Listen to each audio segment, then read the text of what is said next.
स्वागत है। इस सप्ताह हम एरोमेटिसिटी के बारे में चर्चा करेंगे और पहला अणु जिसके बारे में हम सोचते हैं जब हम एरोमेटिक कंपाउंड्स के बारे में सोचते हैं तो वह वास्तव में बेंजीन है। तो बेंजीन एक रंगहीन कंपाउंड है जिसमें लगभग 6 डिग्री का मेल्टिंग पॉइंट है और यह रूम टेम्परेचर पर लिक्विड है। बेंजीन को माइकल फैराडे ने सबसे पहले अलग किया था और उन्होंने इसे 1800 के आसपास गैसोलीन से अलग किया था।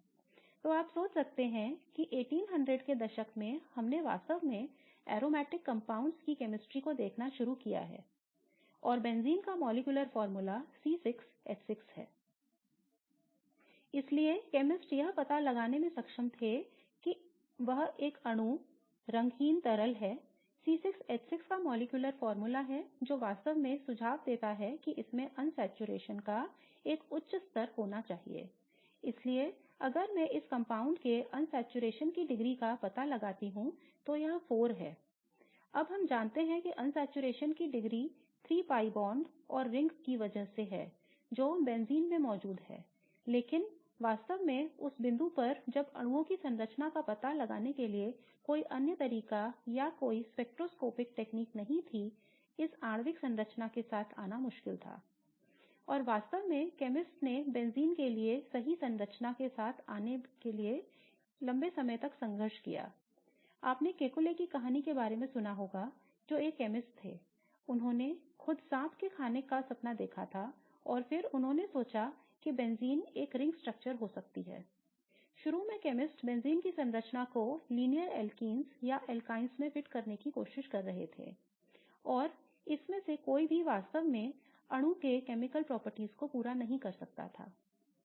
और जब केकुले इस रिंग स्ट्रक्चर के साथ आए तो यह स्पष्ट था कि इस तरह की संरचना बेंजीन की केमिकल रिएक्शंस को फिट करती है और इस तरह केमिस्ट इस फार्मूला के साथ आगे बढ़े। हालांकि यदि आप वास्तव में इस विशेष संरचना को यहां देखते हैं तो हम देख सकते हैं कि इसमें 2 रेजोनेंस संरचनाएं हैं। तो यह एक है, लेकिन इसमें रेजोनेंस संरचना भी हो सकती है और इस तरह दिखती है। जैसा कि आप देख सकते हैं कि अगर मैं कार्बन को लेबल करूं तो सबसे पहले संरचना में डबल बॉन्ड दूसरी संरचना में डबल बॉन्ड के अल्टरनेटिव के रूप में होगा और फिर यह सोचा जा सकता है कि ये वास्तव में बेंजीन की रेजोनेंस संरचनाएं हैं। तो यह वास्तव में एक रेजोनेंस हाइब्रिड के रूप में मौजूद होना चाहिए और वास्तव में यह रेजोनेंस हाइब्रिड के रूप में मौजूद है जो इस तरह दिखता है। और हम यह कैसे जानते हैं? अब नई तकनीकों की मदद से हम यह पता लगाने में सक्षम हैं कि बेंजीन वास्तव में एक रेगुलर हेक्सागन के रूप में मौजूद है जिसमें सभी C≡C बॉन्ड कोण 120 डिग्री और सभी HCC बॉन्ड एंगल्स भी 120 डिग्री के बराबर हैं। तो इन कार्बन में से प्रत्येक पर एक हाइड्रोजन है जो हम आमतौर पर नहीं दिखाते हैं, लेकिन प्रत्येक कार्बन वास्तव में 2 अन्य कार्बन और एक हाइड्रोजन से जुड़ा होता है। प्रत्येक कार्बन sp2 हाइब्रिडाइज्ड होता है, जैसे कि यह sp2 हाइब्रिडाइज्ड ऑर्बिटल्स के साथ सिग्मा बॉन्ड बनाता है और एक pi बॉन्ड होता है जो 2p ऑर्बिटल्स के ओवरलैप द्वारा बनता है। तो प्रत्येक कार्बन में एक 2p ऑर्बिटल है जो प्लेन के ऊपर और नीचे जाता है जिसमें एक सिंगल इलेक्ट्रॉन होता है जो इस pi बॉन्ड को बनाने के लिए ओवरलैप करता है। मेरे पास यहां बेंजीन का एक मॉडल है और जैसा कि आप देख सकते हैं कि अणु प्लेनर है। सभी कार्बन और सभी हाइड्रोजन्स एक ही फ्लैट प्लेन में होते हैं। जो आप प्लेन के ऊपर और नीचे देखते हैं वह वास्तव में 2p ऑर्बिटल्स हैं। यदि हम प्रत्येक कार्बन कार्बन बॉन्ड की बॉन्ड लेंथ की गणना करते हैं तो यह 139 पिकोमीटर होती है। इसलिए सभी कार्बन कार्बन बॉन्ड ने एक्सपेरिमेंटल रूप से यह पता लगाया कि बॉन्ड की लंबाई 139 पिकोमीटर है। यह सिंगल बॉन्ड और एक डबल बॉन्ड के बीच का एक प्रकार है जो दर्शाता है कि यह रेजोनेंस हाइब्रिड जो हमने तैयार किया है वह वास्तव में मौजूद है। इस अर्थ में कि अणु फर्स्ट कन्फर्मेशन या सेकंड कन्फर्मेशन में नहीं है, लेकिन वास्तव में इन दोनों का एक हाइब्रिड है जो इस विशेष रेजोनेंस हाइब्रिड के रूप में विद्यमान है। अब बेंजीन में pi इलेक्ट्रॉनों का वर्णन करने का एक तरीका उन्हें delocalized कहना है। इसका मतलब यह है कि इलेक्ट्रॉनों या pi इलेक्ट्रॉनों को अब कार्बन कार्बन बॉन्ड पर स्थानीयकृत नहीं किया जाता है। इसलिए उदाहरण के लिए पहली संरचना में कार्बन कार्बन डबल बॉन्ड केवल कार्बन 1 और 2 या 3 और 4 और 5 और 6 पर मौजूद नहीं होता है। इसके बजाय इलेक्ट्रॉनों को पूरे अणु पर delocalized किया जाता है जो कि वे पूरे अणु में इस रिंग में सभी 6 परमाणु पर फैल जाते हैं। प्रत्येक कार्बन में यह अनहाइब्रिडाइज्ड 2p ऑर्बिटल भी है जो प्लेन के ऊपर और नीचे जाता है और वास्तव में pi बॉन्ड के निर्माण में योगदान देता है। तो यह वास्तव में एक महत्वपूर्ण विशेषता है जिसे हमें उस समय देखना चाहिए जब हम एरोमेटिसिटी के बारे में सोच रहे हैं। तो बेंजीन में अनसैचुरेशन की उच्च डिग्री को देखते हुए केमिस्ट को शुरू में लगा कि इसे एक एल्कीन या एक एल्काइन की तरह रिएक्शन करनी चाहिए।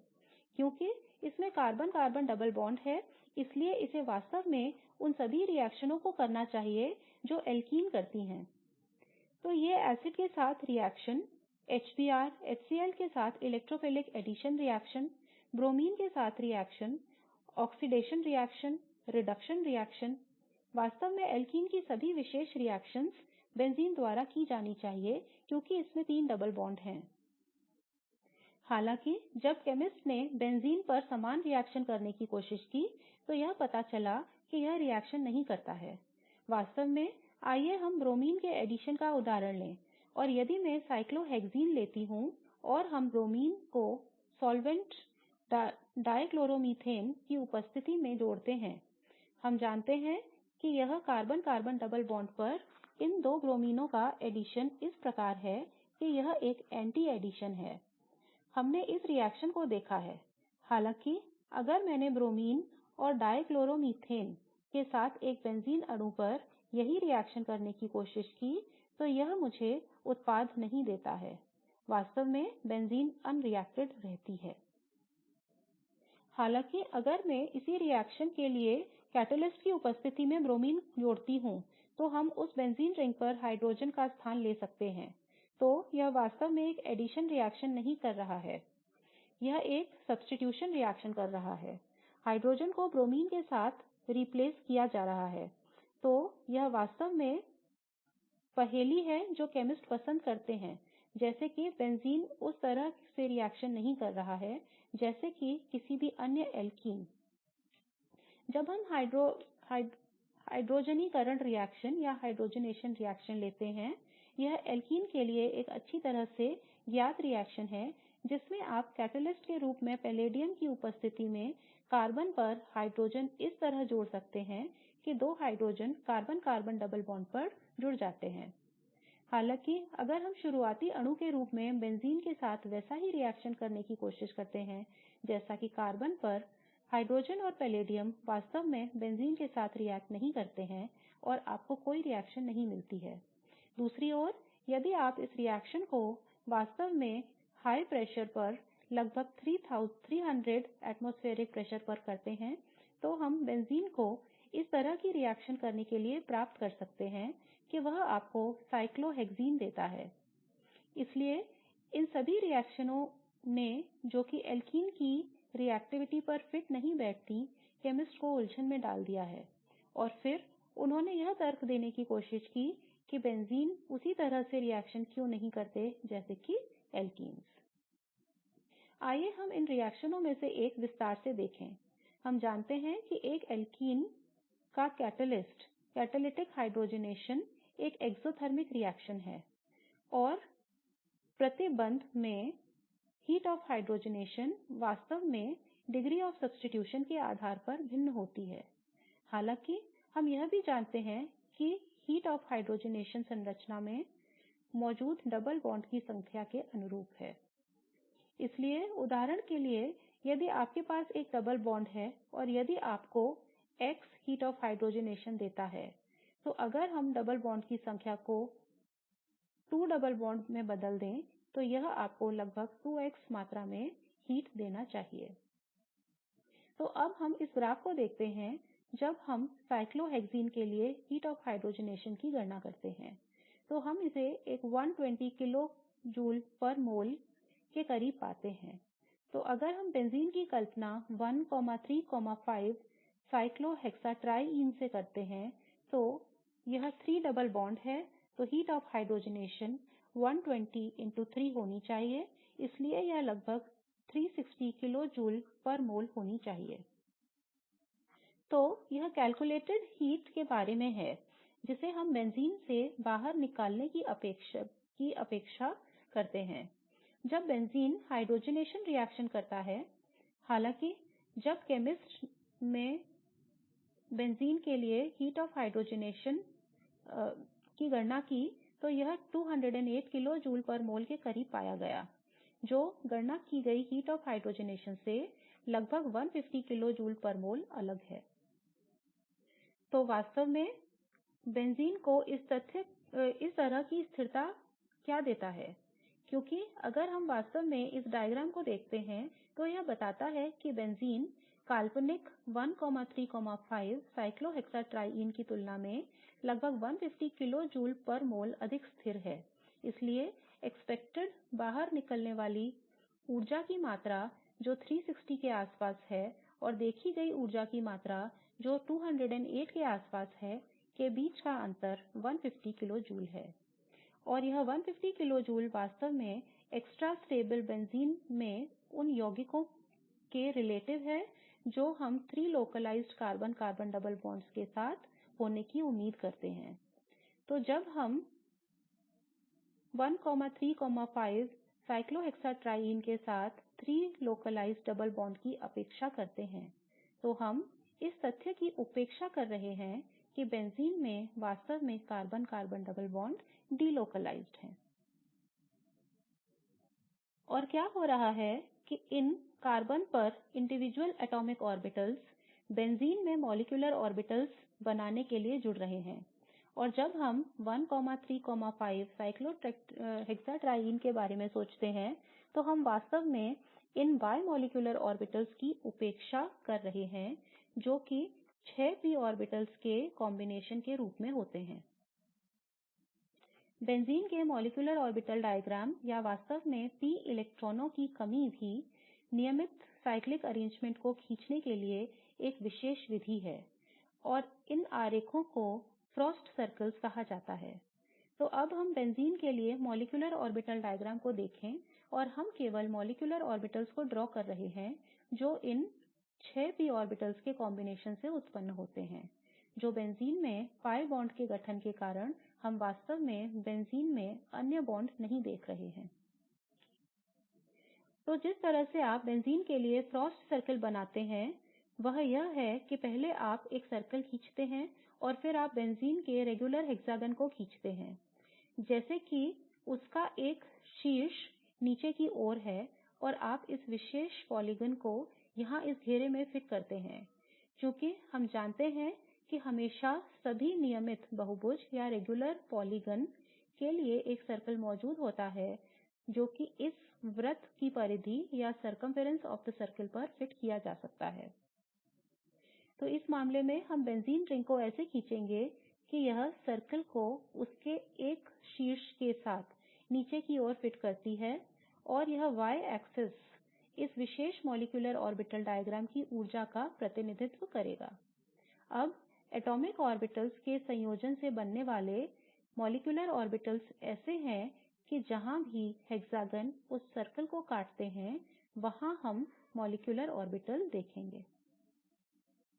इसलिए उदाहरण के लिए मेरे पास जुड़ने के लिए 6 atomic orbitals हैं तो यह 6 atomic orbitals 6 molecular orbitals का गठन करना चाहेंगे तो मुझे 6 atomic orbitals के संयोजन के परिणामस्वरूप psi 1 psi 2 psi 3 psi 4 psi 5 और psi 6 चाहिए। यह रैखिक मॉलिक्यूलर संयोजनों से कुछ अलग है जो हमने देखा है। तो चक्रीय अणुओं के लिए इस तरह की प्रक्रिया का पालन किया जाता है। अब हम 6 atomic orbitals को जोड़ना शुरू करेंगे जो संयोजन कर रहे हैं या 6 pi इलेक्ट्रॉनों जो कि वास्तव में संयोजन कर रहे हैं। तो पहले 2 इलेक्ट्रॉन psi 1 में जाते हैं, अगले 2 psi 2 में और psi 3 में एक एक इलेक्ट्रॉन करके जाएंगे क्योंकि वे एक ही ऊर्जा स्तर पर हैं, और फिर अन्य 2 psi 2 और psi 3 में जाएंगे और वास्तव में 3 molecular orbitals psi 1 psi 2 और psi 3 को ऐसे भरेंगे कि ये पूरी तरह भर जाएं। अब इस सर्कल का horizontal diameter carbon p orbitals की ऊर्जा का प्रतिनिधित्व करता है। तो इस लाइन पर जो भी ऊर्जा या ऊर्जा स्तर होते हैं वे एक ही प्रकार के non bonding होते हैं, जबकि वे सभी डायमीटर के नीचे होते हैं bonding molecular orbitals होते हैं, और जो इस रेखा के ऊपर होते हैं वे anti bonding molecular orbitals होते हैं। तो हम उस रेखा को खींचते हैं जो इस सर्कल के केंद्र से होकर जाती है और यह हमारी non bonding orbital बन जाती है, जबकि नीचे वाले bonding molecular orbitals और ऊपर वाले anti bonding molecular orbitals हैं।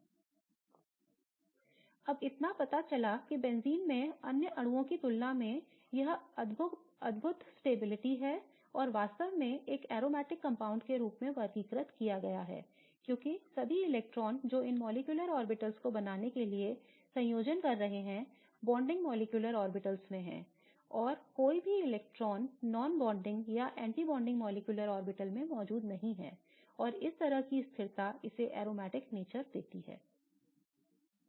तो अब हम एक अणु को देखें कि हमारी परिकल्पना सही है या नहीं। मेरे पास यहाँ 1 3 5 7 cyclooctatetraene है। तो यह बेंजीन की संरचना के समान है।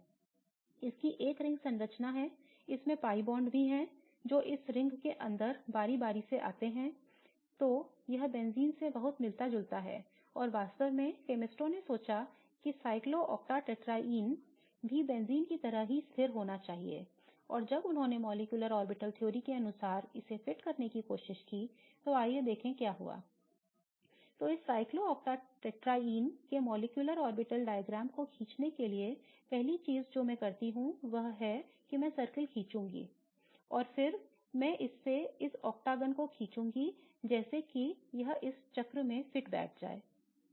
अब हम p ऑर्बिटल्स के 8 इलेक्ट्रॉनों को जोड़ रहे हैं, इसलिए 8 atomic orbitals संयुक्त हो रहे हैं।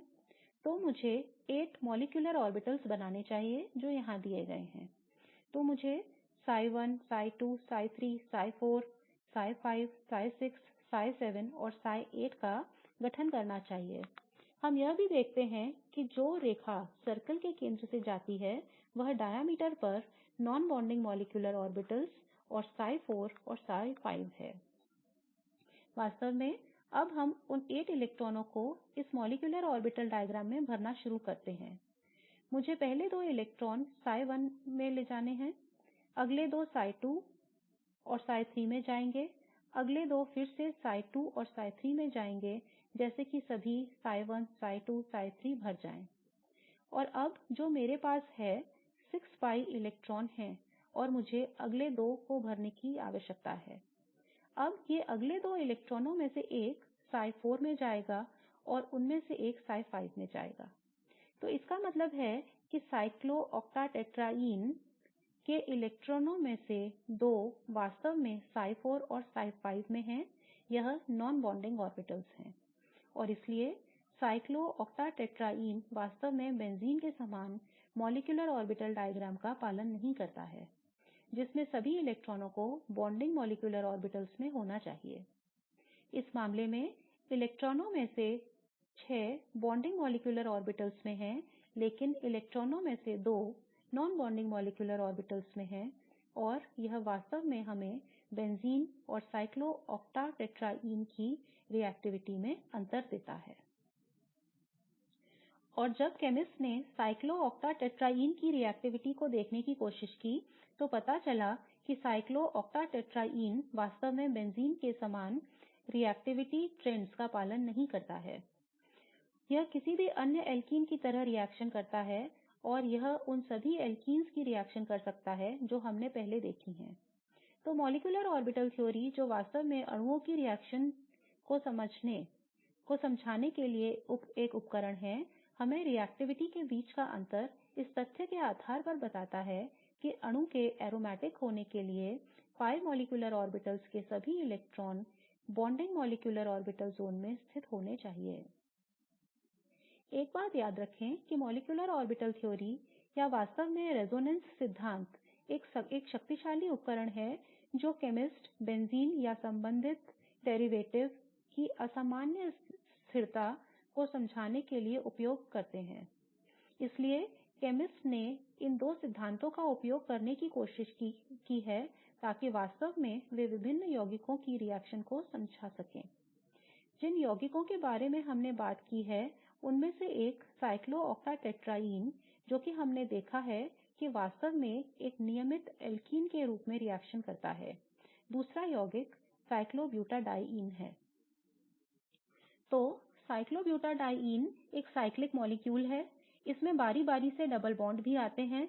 तो केमिस्ट कल्पना करते हैं कि यह भी बेंजीन की तरह स्थिर होना चाहिए। पता चलता है कि यह इसके बिल्कुल विपरीत है। cyclobutadiene को कमरे के तापमान पर संश्लेषित नहीं किया जा सकता है ताकि इसे अलग किया जा सके। वास्तव में cyclobutadiene को अलग करने के कई प्रयास विफल हो गए और वास्तव में क्या होता है कि जैसे ही आप संश्लेषण करते हैं यह जल्दी से अपने आप के साथ रिएक्शन करता है और एक डायमर बना लेता है। और वास्तव में 1965 तक cyclobutadiene संश्लेषण सफल नहीं हुआ और हमें cyclobutadiene के सफल संश्लेषण के लिए लंबा समय लगा। अब cyclobutadiene वास्तव में अस्थिर यौगिक है और यह aromatic यौगिकों के साथ जुड़े रासायनिक और भौतिक गुणों को नहीं दिखाता है। तो केमिस्ट ने cyclobutadiene को एक एंटी एरोमेटिक कंपाउंड के रूप में माना। तो यह एरोमेटिक यौगिकों के बिल्कुल विपरीत है। यह अत्यंत रिएक्शनशील है और इसे वास्तव में अलग नहीं किया जा सकता है। और जो केमिस्ट ने सोचा था वह कि मूल सिद्धांत क्या है? सिद्धांत जो वास्तव में एक अणु को aromatic character देते हैं, जो वास्तव में एक अणु को anti aromatic character देते हैं या जो वास्तव में एक अणु को non aromatic character देते हैं। तो बेंजीन में हमने देखा कि यह एक aromatic अणु है। cyclooctatetraene वास्तव में किसी अन्य एल्कीन की तरह व्यवहार करता है जिसे संश्लेषित किया जा सकता है और यह वास्तव में एक non aromatic कंपाउंड है। जबकि cyclobutadiene अत्यंत रिएक्शनशील है और जो एक एंटी एरोमेटिक अणु है। इसलिए जैसा कि हमने कहा एक सवाल यह है कि इस एरोमेटिक कैरेक्टर का मूल सिद्धांत क्या है? और उत्तर 1930 के आसपास एरिक हक्कल द्वारा दिया गया जहां वह नियमों का एक सेट लेकर आए थे जिससे वास्तव में यह पता लगा सकते हैं कि क्या यौगिक एंटी एरोमेटिक, एरोमेटिक या नॉन एरोमेटिक है। तो यह वास्तव में एक रासायनिक भौतिक विज्ञानी थे और उन्होंने मोनोसाइक्लिक प्लेनर मॉलिक्यूल्स के लिए बहुत अधिक मॉलिक्यूलर ऊर्जा की गणना की और इन गणनाओं के आधार पर वह यह नियमों के एक सेट के साथ आए। तो आइए हम नियमों के इस सेट को देखें। नियमों का पहला सेट यह है कि अणु प्लेनर होना चाहिए। यह साइक्लिक अणु है। इस अणु के लिए प्रकृति में एरोमेटिक होने के लिए यह प्लेनर होना चाहिए जिससे इसमें अतिरिक्त स्थिरता आए। दूसरा नियम यह है कि प्रत्येक अणु पर एक p ऑर्बिटल मौजूद होना चाहिए। अब p ऑर्बिटल खाली हो सकता है, p ऑर्बिटल भरा हो सकता है, लेकिन एक p ऑर्बिटल होना चाहिए जो इस प्लेनर अणु के प्लेन के ऊपर और नीचे जा रहा हो। और तीसरा नियम यह है कि इसमें 4n+2 pi इलेक्ट्रॉन होने चाहिए। अगर ऐसा है तो अणु एरोमेटिक है और हम इस नियम को विस्तार से देखेंगे। हालांकि अगर इसमें 4n pi इलेक्ट्रॉन हैं तो यह एंटी एरोमेटिक है। तो अब हम उन 3 अणुओं को देखें जिन्हें हमने पहले देखा है।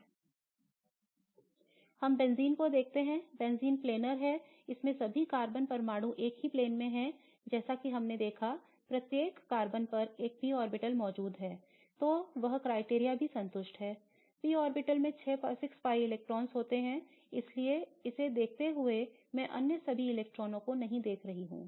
हम केवल गणना कर रहे हैं कि कितने pi इलेक्ट्रॉन मौजूद हैं और जवाब 6 है जो 3 डबल बॉन्ड से उत्पन्न हुए हैं और इसमें 6 pi इलेक्ट्रॉन होते हैं फिर यह 4n+2 नियम पर फिट बैठता है यह मुझे कैसे पता।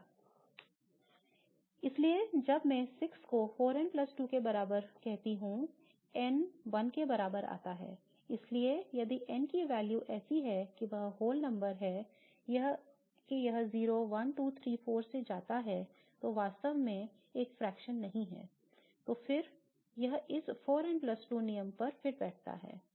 तो इस मामले में अणु aromatic है क्योंकि यह इन सभी नियम पर फिट बैठता है जिसके बारे में हमने बात की थी। अगर हम cyclobutadiene के बारे में सोचते हैं तो अणु planar है अणु में भी प्रत्येक परमाणु पर एक p ऑर्बिटल मौजूद है और अणु में 4n pi इलेक्ट्रॉन भी हैं।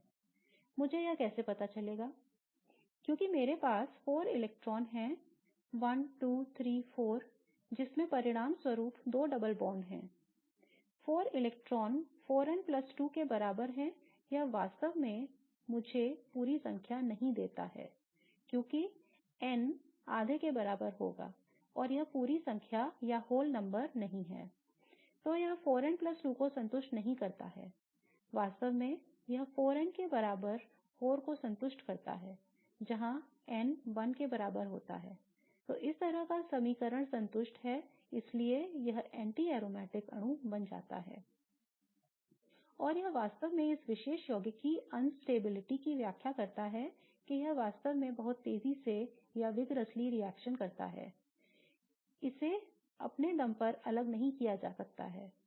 अब हम अणुओं में से एक के रूप में cyclooctatetraene देखें अब cyclooctatetraene के मामले में हमने देखा है कि यह किसी अन्य एल्कीन की तरह रिएक्शन करता है तो यह वास्तव में अस्थिर नहीं है यह बहुत स्थिर नहीं है यह कुछ हद तक बीच में है तो यह एक non aromatic अणु की सभी विशेषताओं में फिट बैठना चाहिए। cyclooctatetraene अगर हम इसकी planar होने की कल्पना करते हैं तो अगर हमने कल्पना की है कि सभी कार्बन पर एक p ऑर्बिटल मौजूद है और अगर हम देखते हैं कि इसमें 4n pi इलेक्ट्रॉन हैं क्योंकि इसके पास 8 इलेक्ट्रॉन हैं यह वास्तव में एंटी एरोमेटिक कैरेक्टर में फिट होना चाहिए हालांकि यह एंटी एरोमेटिक नहीं है क्योंकि पहला नियम है कि अणु को planar होना चाहिए जिसका cyclooctatetraene के मामले में उल्लंघन हो रहा है। इसलिए यदि हम अणु को देखते हैं और यदि आप वास्तव में cyclooctatetraene का मॉडल बनाने की कोशिश करते हैं तो यह पता चलता है कि आप इसे फ्लैट और planar रखने में असमर्थ होंगे वास्तव में यह इस टब जैसी संरचना को बनाने की कोशिश करता है जिससे अणु planar नहीं रहता है और cyclooctatetraene के किनारों में से 2 टब जैसी संरचना बनाते हैं और यह अणु को non planar बनाता है और इसलिए यह एंटी एरोमेटिक अणुओं की सभी विशेषताओं में फिट नहीं बैठता है और non aromatic molecule बना रहता है किसी भी अन्य एल्कीन की तरह ही यह non aromatic अणु बना रहेगा। अतः अणु aromatic non aromatic या anti aromatic है या नहीं यह तय करने के लिए हमें क्या करने की आवश्यकता है हमें इन सभी मानदंडों में से प्रत्येक को बहुत ध्यान से देखने और यह देखने की आवश्यकता है कि उनका पालन किया जा रहा है या नहीं। अगले 2 अणु जिनके बारे में हम बात करना चाहते हैं वे वास्तव में हेटेरोसाइक्लिक अणु हैं तो पहला एक pyrrole है और दूसरा pyridine है वास्तव में हमने इन अणुओं के बारे में बात की है जब हमने सोचा कि pyrrole रिंग बनाम pyridine रिंग में से कौन सा नाइट्रोजन वास्तव में एक बेस के रूप में कार्य कर सकता है और एसिड बेस रिएक्शन में हमला कर सकता है। तो अब हम देखते हैं कि क्या aromaticity इन 2 अणुओं की इस रिएक्शन को स्पष्ट कर सकती है। तो आइए पहले एक को लें pyrrole यह एक planar अणु है इसलिए मैंने यह मॉडल बनाया है यहाँ भी प्रत्येक अणु पर एक pi इलेक्ट्रॉन है और यह कैसे होता है इसलिए हम देख सकते हैं कि यहाँ 2 कार्बन में से एक pi इलेक्ट्रॉन है या p ऑर्बिटल वास्तव में मौजूद है और अन्य 2 कार्बन पर भी प्रत्येक पर p ऑर्बिटल है। अब नाइट्रोजन के बारे में क्या यदि हम देखते हैं कि नाइट्रोजन sp3 हाइब्रिडाइज्ड है तो इसमें p ऑर्बिटल नहीं होगा जो अन्य कार्बन की तरह प्लेन के ऊपर या नीचे जाता है। हालांकि यदि नाइट्रोजन को sp2 हाइब्रिडाइज्ड किया जाता है तो हम कह सकते हैं कि नाइट्रोजन का p ऑर्बिटल है। तो आइए इसे नाइट्रोजन होने की कल्पना करें। यदि इसे sp2 हाइब्रिडाइज्ड किया गया है तो 3 sp2 हाइब्रिडाइज्ड ऑर्बिटल ऐसे जाते हैं कि वे इस अणु के प्लेन में हैं और लोन पेयर इस तरह स्थित है कि वह अणु के प्लेन के ऊपर और नीचे जाता है। अब अगर ऐसा है तो हम कह सकते हैं कि इस विशेष अणु के सभी परमाणु में वास्तव में एक p ऑर्बिटल है जो अणु के तल के ऊपर और नीचे जाता है। तो अन्य तरीकों में से एक जिससे आप यह पता लगा सकते हैं कि नाइट्रोजन sp3 हाइब्रिडाइज्ड नहीं है इस तथ्य के कारण है कि यह रेजोनेंस स्ट्रक्चर दिखा सकता है। इसलिए मैं रेजोनेंस स्ट्रक्चर्स को भी ड्रॉ कर सकता हूं ताकि यह इस अणु के लिए एक वैध रेजोनेंस संरचना बन जाए। अब हमने देखा है कि अणु में एक p ऑर्बिटल होता है जो प्रत्येक परमाणु पर मौजूद है और यह भी कि जब हमें मौजूद इलेक्ट्रॉनों की संख्या की गणना करनी होती है तो याद रखें कि प्रत्येक कार्बन में एक एक pi इलेक्ट्रॉन मौजूद है। तो यह बताता है तो यह 4 बनाता है और फिर लोन पेयर है जो नाइट्रोजन पर मौजूद है तो यह कुल 6 pi इलेक्ट्रॉन बनाता है। तो यह 4n+2 में फिट बैठता है और वास्तव में pyrrole रिंग एरोमेटिक होते हैं।